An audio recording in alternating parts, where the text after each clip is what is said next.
Part 12 रेलगाड़ी की कहानी। नीतू और दीवा के घर के पास से रेल की पटरी गुजरती है। वे दोनों अपने कमरे की खिड़की से रेलगाड़ी को आते जाते देखा करती थीं। एक दिन दोनों बहनें रेलगाड़ी देख रही थीं कि अचानक नीतू बोली, रेलगाड़ी किसने बनाई होगी? माँ पास ही बैठी थी। उनकी बातें सुनकर माँ बोली, दोनों मेरे पास आओ, मैं तुम्हें रेलगाड़ी के बारे में बताती हूँ। दोनों खुशी खुशी माँ के पास आकर बैठ गईं। माँ कहानी सुनाने लगी।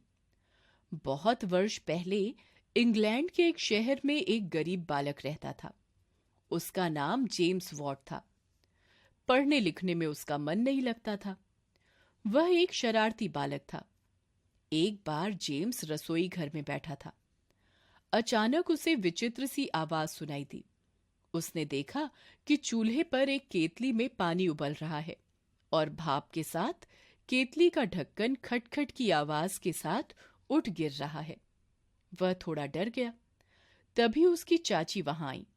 जेम्स को रसोई घर में बैठा देखकर उन्होंने उसे फटकारा। वह बोली, पढ़ने लिखने में तुम्हारा मन नहीं लगता? यहां रसोई में बैठकर क्या कर रहे हो? जेम्स का सारा ध्यान तो केतली पर लगा था। उसे चाची की बात सुनाई नहीं दे रही थी। वह हैरान होकर केतली के ढक्कन का उठना गिरना देख रहा था। उसे लगा अवश्य ही भाप में कोई शक्ति है जो ढक्कन को उठा गिरा रही है। यह बात उसके मन में बैठ गई।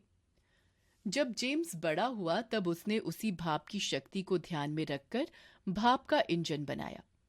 भाप की शक्ति से इंजन रेलगाड़ी को दूर दूर तक ले जा सकता है। नीतू और दीवा को भाप के इंजन की कहानी सुनने में बड़ा आनंद आया।